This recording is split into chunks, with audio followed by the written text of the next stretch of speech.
Bien, pues vamos a abordar de manera muy rápida esta perícopa de Marcos 8:34 al 9:1. Como podemos ver, ahí puse unas palabras de esa perícopa que dice: el que quiera salvar su vida la perderá, pero el que la pierda por mí y por el Evangelio la salvará. Entonces, estas palabras están dentro de esta perícopa, pero para entender un poquito más estas palabras, les invito a que abramos la Biblia y busquemos Marcos 8:27 y vayamos siguiendo la lectura con nuestros ojos.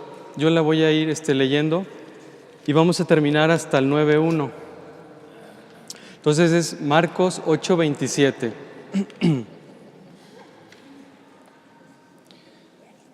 Bien, más o menos ya la tenemos.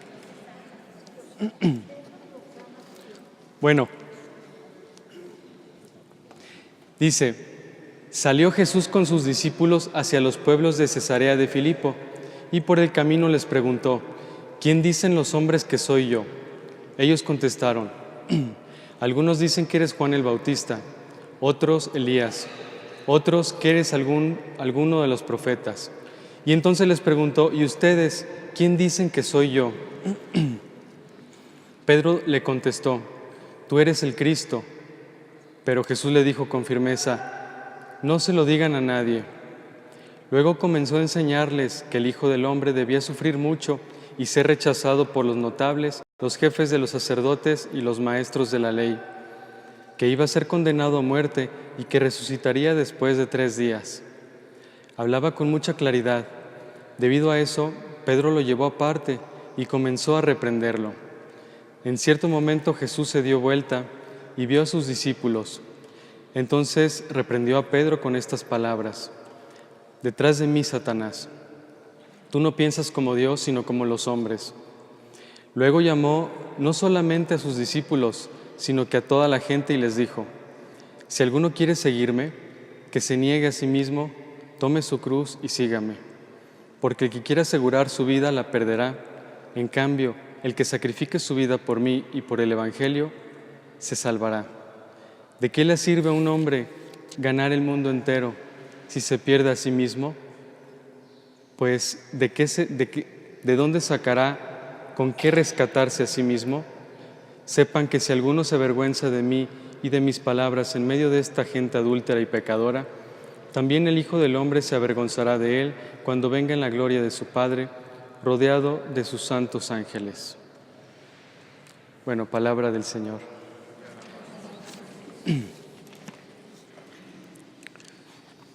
Bien.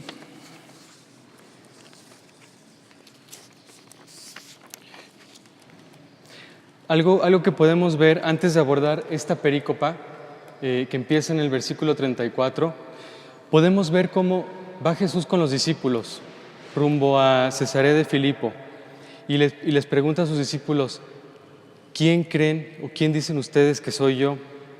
Y Pedro responde muy bien, luego: tú eres el Cristo, el Mesías, el que esperábamos. Y Jesús obviamente lo aprueba. Sin embargo, Pedro tenía una idea muy diferente del mesianismo de Jesús. Entonces, parece ser que Pedro entiende de qué se trata, y Pedro habla a nombre de los demás discípulos. Entonces, son discípulos de Jesús, han estado con Él y creen entenderlo. Y ahí Jesús pues les dice: no, bueno, a ver, sí, soy el Mesías que va a hacer esto, va a pasar esto, etc. Y ahí se evidencia que Pedro no estaba en esa sintonía. Eso no te puede pasar, Señor. No te puede pasar a ti. Y bueno, ¿esto por qué? Pues obviamente ellos eran sus discípulos. Y cuando Jesús, el Maestro, dice: a mí me va a pasar eso, obviamente eso le va a pasar a mis discípulos. Creo que menciona el Hijo del Hombre va a sufrir, ¿no? Ahorita que leímos, el Hijo del Hombre va a sufrir, etc. Entonces, cuando Jesús dice Hijo de Hombre, oye, se está incluyendo, es algo inclusivo. Entonces sus discípulos también van por ahí. Entonces, ¿qué es lo que sucede? Ese primer anuncio de la pasión, y Jesús, como ya decía al inicio, hace un alto. Y entonces, a ver, la salvación se consigue mediante su seguimiento, mediante su discipulado. Pero para ser discípulos necesitan estar conscientes, necesita haber conciencia de eso. No puede uno creer que siga a Jesús creyendo que el camino es diferente a como es. Entonces no seríamos discípulos. Vamos a ver esto ahorita. Entonces lo que hace Jesús, y bueno, esto es algo muy padre porque es pues una invitación para todos. Primero, ¿a quién le pregunta Jesús? Antes de esta perícopa, Jesús ¿a quién se dirige? A sus discípulos. ¿Quién dicen ustedes que soy yo? A sus discípulos. Los discípulos no dan, no atinan, y entonces después, ¿a quién llama? A la multitud con sus discípulos. Entonces, ¿qué quiere decir esto? Que no por el hecho de seguir a Jesús, a donde sea, quiere decir que ya somos discípulos. Muchedumbres de personas seguían a Jesús, a donde fuera. Oye, que ya se fue para allá y veían la manera de cruzar el lago, de rodear, etc. Lo buscaban, iban a donde fuera el maestro. Sí, Jesús tenía algo que impactaba a los demás. Sus palabras, su manera de ver, todo lo que él era, impactaba y seguro que ayudaba. Y muchas personas lo seguían, lo buscaban. Pero eso no quiere decir que sean discípulos, ni siquiera los que se decían discípulos. Entonces, está el caso de los que se llaman discípulos. Ellos, pues ya habían hecho un cambio en su vida, dieron un primer paso, dejaron las redes, dejaron a sus padres, etc. Hubo algo, Jesús los impactó, pero no es suficiente para ser discípulo, porque la característica del discípulo es aquel que está unido a Jesús con entera lealtad. Aquel que está unido a Jesús con entera lealtad, ese es el discípulo. Y al parecer, los que se llamaban discípulos, que ya habían dejado su casa, las redes, habían cambiado su vida, tal vez como muchos de nosotros. Yo ya hice grandes cambios y sí, eso está bien, pero es solamente el primer paso, solamente es el inicio. Todavía ellos no son verdaderos discípulos y por eso Jesús a continuación va a explicarles de qué se trata el discipulado. Si alguien quiere seguirme, si alguien quiere venir en pos de mí, que se niegue a sí mismo, tome su cruz y sígame.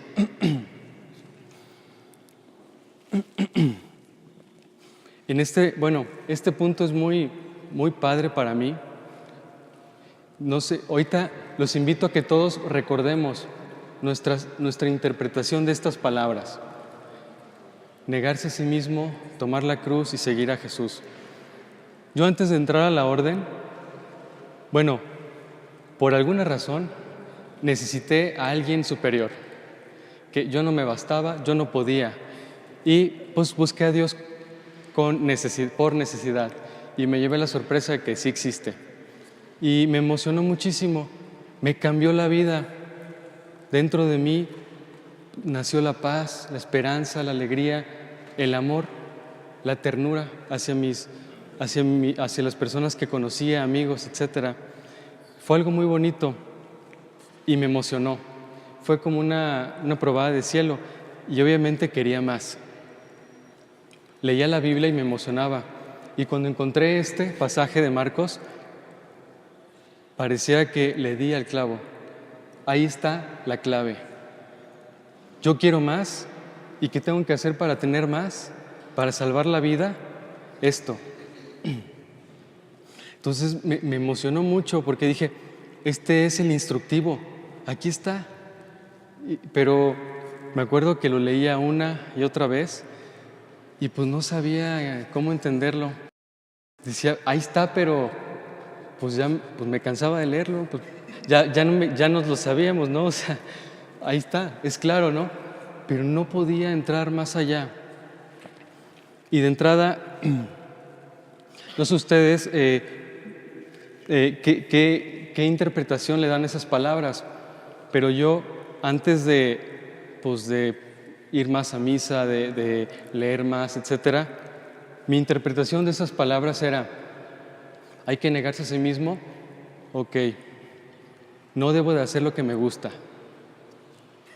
Entonces, negarme a mí mismo, es decir, pues sí, no hay que hacer lo que te gusta, o qué será, simplemente, sí, eso, y de ahí pues no se me ocurría más. Bueno, es sí, pues sí, renunciar a sus gustos, a lo que uno quiere, a lo que uno sueña o desea, no sé, algo extraño, no sabía cómo. Y luego, pues tomar la cruz va muy relacionada. Tomar la cruz pues es saber que todo sufrimiento viene de Dios y por lo tanto, la cruz, sufrimiento, ¿no? Ok, entonces tomar la cruz es todo el sufrimiento que me venga todos los días, como sea, tengo que aceptarlo con confianza.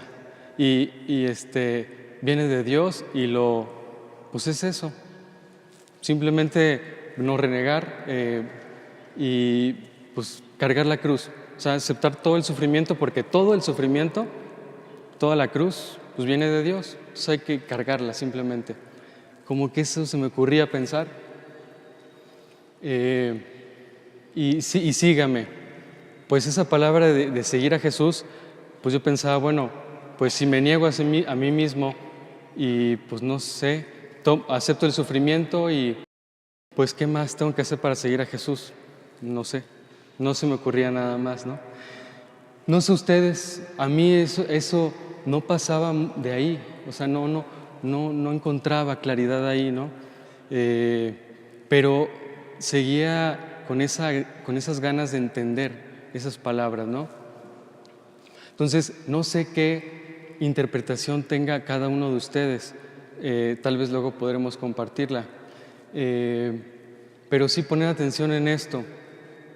Bueno, antes de empezar a explicar un poquito esto, no sé si alguno de ustedes ha escuchado el dicho de que no se mueve una hoja sin que Dios lo quiera.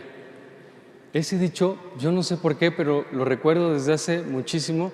No sé a quién se lo escuché de mi familia o amigos o conocidos, pero sé que está. No se mueve una hoja sin que Dios lo quiera. Todo lo que pasa, todo, es porque Dios lo quiere. Entonces, si esto es cierto, todo el sufrimiento que yo tenga, la cruz, entonces viene de Dios. Todo lo que me pase, todo lo que me hagan, viene de Dios y está bien, porque lo mandó Dios, porque no se mueve una hoja sin que Dios lo quiera. No sé si han escuchado este dicho. Creo que este dicho está no sé si en otros lugares, pero creo que en México, creo que permea, creo que está de fondo lo que hemos escuchado, ¿no? Entonces creemos que Dios maneja absolutamente todo y todo lo que pasa, pues es porque Dios lo quiere, ¿no? Bien, para entrar un poquito en la explicación,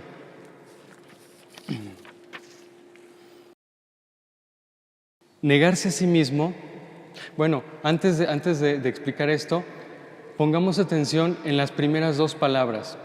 Si alguno, bueno, en las primeras tres, si alguno quiere. Es decir, Jesús está invitándonos hoy y nos invita cada día a seguirlo, pero es una decisión libre, no nos coacciona. Si el discípulo no puede ser forzado. Ay, es que, pues, yo entré aquí o me casé con tal persona porque mi familia, porque la mamá, porque el papá, etcétera, ¿no? Y mucho menos para ser discípulos. Si estamos discípulos en cualquier estado de vida, ¿no? No podemos ser discípulos por algún tipo de coacción, por compromiso con la familia, con la mamá, con los amigos o lo que sea, ¿no? Debe ser una decisión libre. Y ahora, renunciarse a sí mismo. Pues aquí la explicación que se nos da es, esto de renunciar es precisamente a los deseos del egoísmo. Es decir, no a lo que nos gusta, no a nuestros sueños, no a las ganas de ser felices, no, sino a aquellos deseos que, si se cumplen, van en detrimento de los demás. Por ejemplo, negarse a sí mismo es renunciar a la ambición de acaparar riquezas. Es decir, a ver, yo tengo ese deseo y yo creo que es la felicidad, acaparo riquezas. Si hago eso, ¿qué sucede? Pues deja de haber oportunidades para otros, ¿no? Buscar prestigio, ¿no? Tal vez como pues, buscar títulos, etcétera, o algún tipo de conducta, de acción que parece que me eleve, ¿no? Es que yo soy bueno, yo soy el tal, etcétera. Todo esto, ¿qué sucede?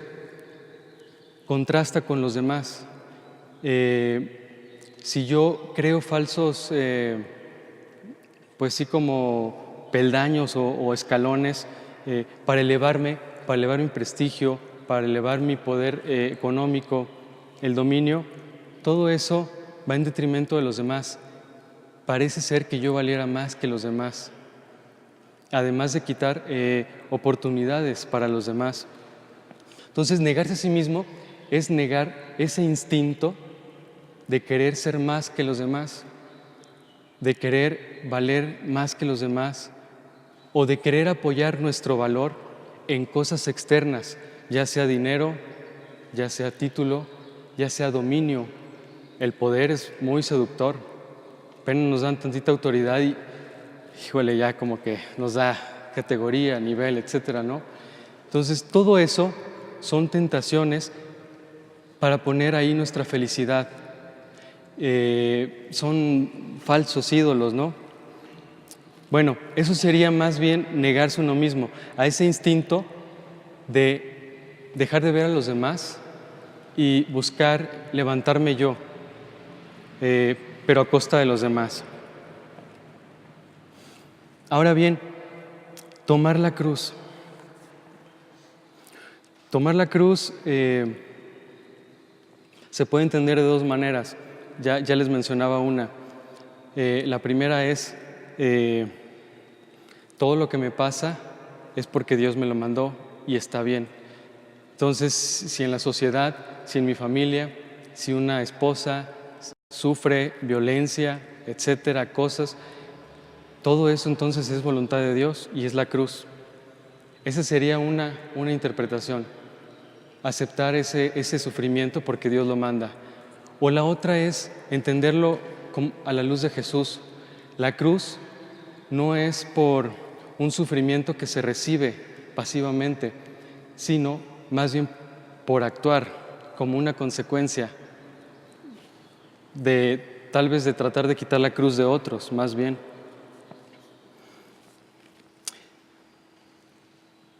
Aquí puse, una frase: no entenderlo como mandado por Dios, sino como consecuencia de actuar por Dios y por los demás. Entonces, no entenderlo como mandado por Dios, sino como consecuencia de actuar por Dios. Es decir, la cruz que tuvo Jesús no fue por estar sentado y recibir los sufrimientos y los insultos, no. Todo lo que padeció Jesús fue por haber actuado, por haber hecho algo. ¿Y qué hizo? Buscar el bien de los demás, buscar la igualdad con todos, hacerles saber a todos que valen lo mismo, que todos son perdonados por Dios, que todos son escuchados por Dios, que no hay más ni menos, que todos son hermanos. Por haber hecho eso, hubo consecuencias. ¿Por qué? Porque no todos estamos dispuestos a soltar ese tesoro, ese prestigio, ese poder, para que todos lo tengan, ¿no? Si yo quiero valer más, alguien tiene que valer menos. Si yo quiero tener muchísimo más dinero, alguien tiene que estar ganando un sueldo bajísimo. Eso, pues, un economista nos lo podría hacer ver muchísimo mejor, pero parece muy, muy claro, ¿no? Bien, pues, esto es tomar la cruz por actuar en nombre de Dios, por el bien de los demás, hay consecuencias. Pero lo que pide Jesús aquí es, si yo quiero ser discípulo, si nosotros queremos ser discípulos, tenemos que saber desde el principio que no va a ser fácil, que va a haber consecuencias. Y eso, por eso se los explicó a los discípulos. A ver, antes les dijo, yo voy a morir y voy a sufrir, y ustedes son mis discípulos, pero a ver, ¿quieren seguir siendo mis discípulos? Yo cuando meditaba esto, aquí puse las preguntas. ¿Estamos realmente conscientes de esto? O sea, seguir a Jesús es seguirlo tal cual, vivir lo que Él vivió, y aún así queremos seguirlo, aún así queremos estar aquí sentados. Híjole, cuando uno lo piensa de cerquita, es saber que vamos a poder sufrir tribulaciones, humillaciones, censuras, persecuciones y hasta la muerte. Descrédito de la sociedad, calumnias. Vamos a aparecer ante el mundo acusados, etcétera. Van a cambiar las palabras que decimos, etcétera. ¿Estamos dispuestos a perder el prestigio que tenemos aquí en el mundo? Con nuestros amigos, en nuestro trabajo, en nuestra orden, en nuestra congregación, ¿estaríamos dispuestos a perder el prestigio, a que se nos tache, etcétera? Y así acabe nuestra vida. Y al fin de cuentas, tal vez algo fuerte, algo violento. Cuando pensaba esto, ayer que preparaba esto, dije, si estamos, aún así queremos estar aquí. Porque lo que quiere Jesús es que seamos conscientes de esto. Este es el camino. Entonces, nosotros, ¿qué tan conscientes somos de esto? Y si somos conscientes, ¿dónde nos estamos apoyando? ¿Por qué podemos decir que vale la pena? Bueno, estas dos condiciones de negarse a sí mismo y tomar la cruz es lo que nos conduce a la plenitud del ser humano. Si cumplimos estas dos condiciones, vamos a encontrar la vida, vamos a salvar la vida, la verdadera vida. Jesús obviamente fue congruente. Él dijo que la vida estaba en perderla por Él y por el Evangelio. Y Él, en primer lugar, la perdió por esa vida que Él nos dice que existe y que se consigue. Jesús, yo creo, ya tenía esa vida, por eso fue capaz de afrontar las consecuencias, por eso fue capaz de estar solo, porque tenía una conexión con el Padre. Jesús ya tenía la vida eterna en la tierra, ya tenía esa vida y no sabía cómo decirles, a ver, esta es la vida, síganme, hagan lo que yo, porque yo la tengo, ¿no? Jesús estaba seguro, por eso hablaba, creo yo, con autoridad, con convicción, porque Él ya tenía la prueba. Ahora bien, al realizar nosotros estas dos condiciones, nosotros vamos a alcanzar la plenitud de lo que somos o de lo que estamos llamados a ser, seres humanos. Una vida interior y una vida eterna. ¿Por qué?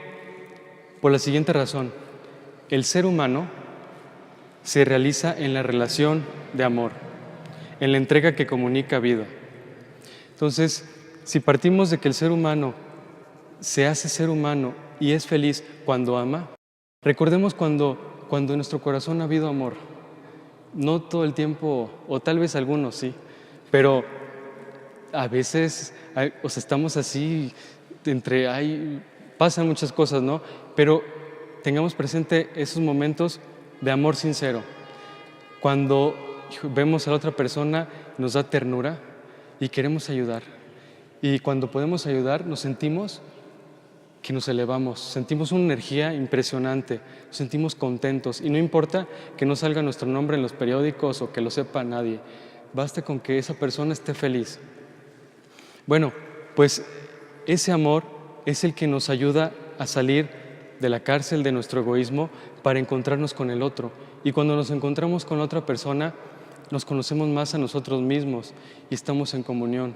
Y eso mismo con Dios. Entonces, esa es la vida eterna, la continuidad de vida. Estamos unidos a la eternidad y a los demás. Bueno, si esto es cierto, entonces todo aquello que vaya en contra del amor, del egoísmo, nos quita la vida. nos hace perder la vida. Por eso Jesús muy sabiamente dice, quien pierda la vida por amor, por seguirme a mí, por amor a los demás, renunciando a sus intereses egoístas, que no buscan el bien de los demás, o al contrario, que hasta lastiman a los demás, si logran hacer eso, están en el camino de la vida, tienen vida dentro de ustedes. Entonces, por eso Jesús nos habla de esto, esta es la vida. Y también, tomar la cruz. Tomar la cruz, ¿qué significa para nosotros? Bueno, tomar la cruz puede representar la máxima dignidad. ¿En qué sentido? En que nosotros lograremos la congruencia con nuestros proyectos, con nuestro interior, de la mejor manera.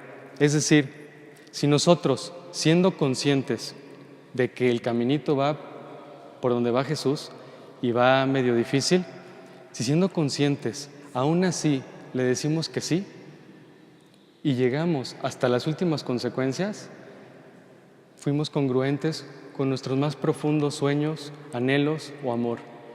Esta es la máxima dignidad, lo que nos concede unidad, integridad, valía. Entonces, como podemos ver, si nosotros cumplimos estas dos condiciones, ya estamos en el camino de la salvación, en el camino de la plenitud. Y por eso Jesús nos lo aconseja. Ahí va. Requisitos son necesarios para empezar a seguir a Jesús como discípulo. Para empezar. Pero es todo un proceso. ¿Quería decir algo? Ajá. Lo que pasa es cuando decía, no sé qué interpretación darán, ciertamente vienen cosas que uno no desea. El ser humano tiene que luchar por la paz, por la justicia. Cuando decías que nosotros interpretamos un poco diferente el texto, en que sí, todo viene de Dios, es verdad, pero estamos llamados a la lucha de la justicia, la salud, la educación, a fomentar los valores. Pero cuando eso no se llega a la violencia, aún eso, viendo a Cristo, es tomar la cruz.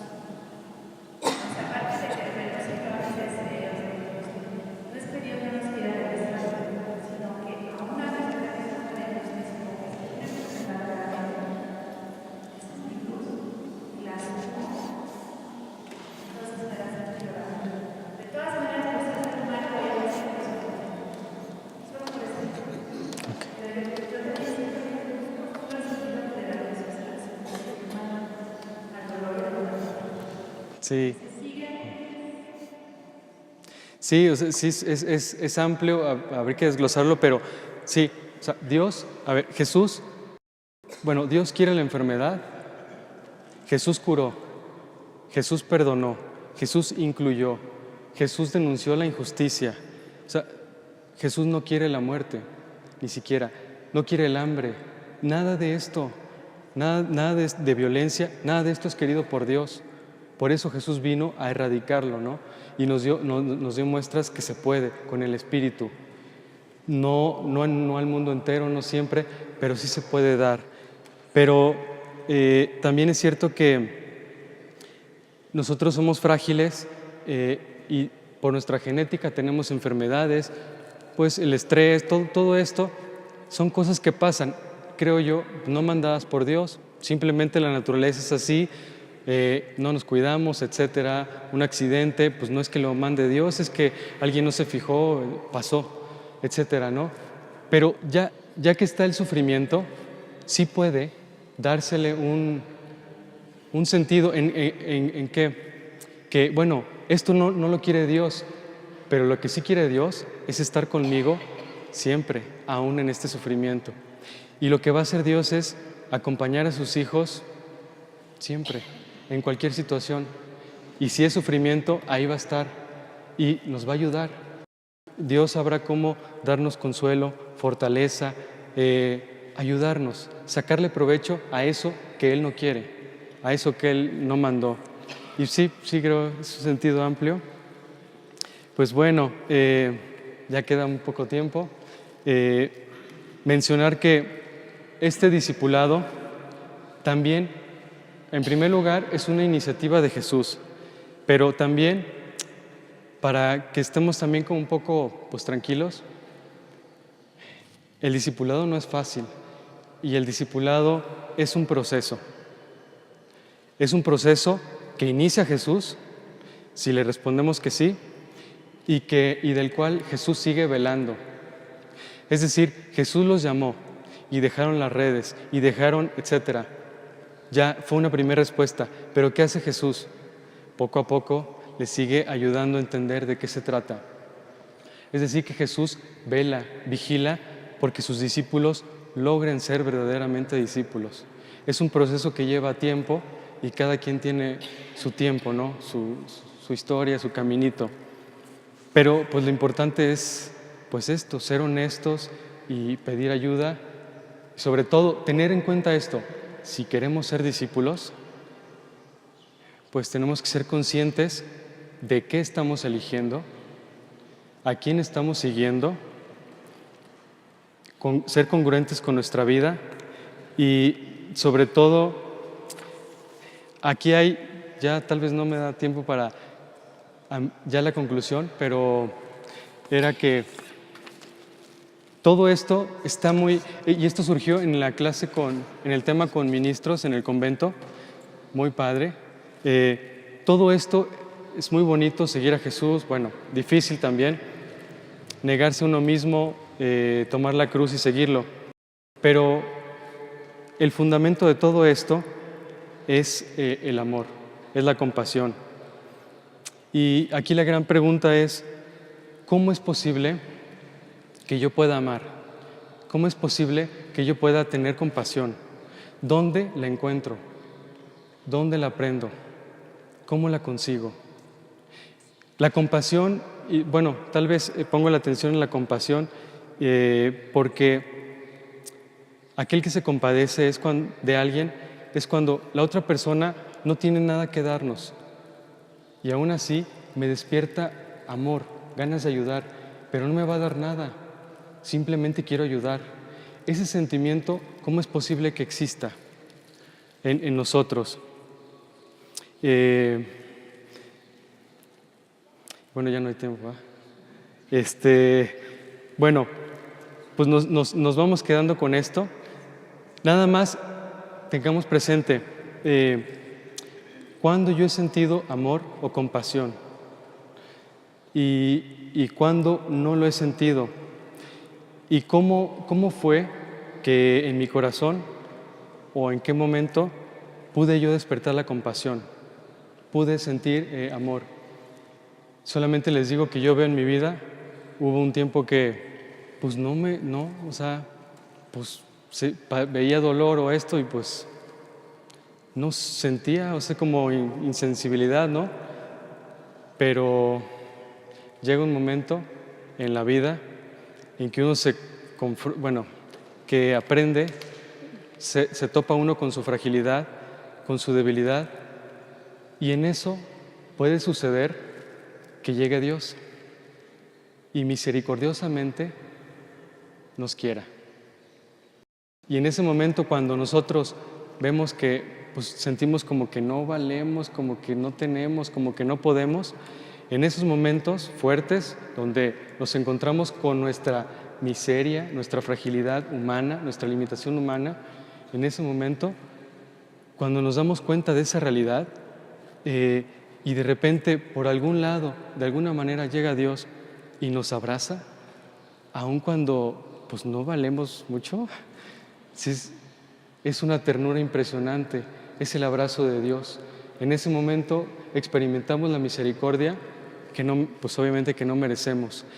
Y cuando nos damos cuenta que en realidad el ser humano es así de frágil, de necesitado y al mismo tiempo con ganas de ser feliz como nosotros, como cualquiera de nosotros, cuando vemos a otra persona ya la vemos diferente. Ya sabemos que aunque parezca que es fuerte, que aunque parezca que lo sabe todo, es frágil como nosotros, quiere ser feliz y necesita un abrazo, necesita amor. Y entonces vemos a los demás seres humanos como, pues con más realidad, como somos, frágiles.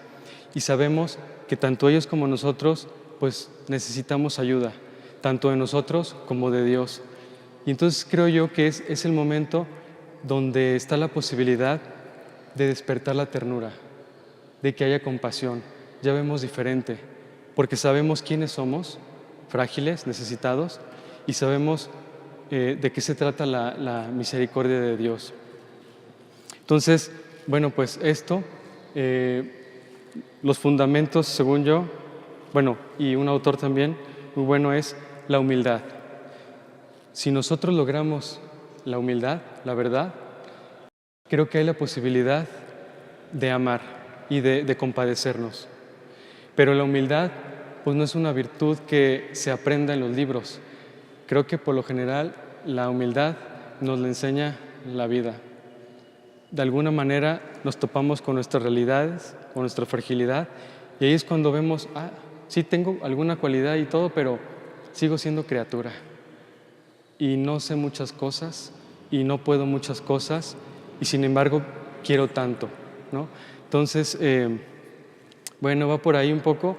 Pues si gusta, pues nos quedamos con esta reflexión, con esas preguntas. Muchas gracias.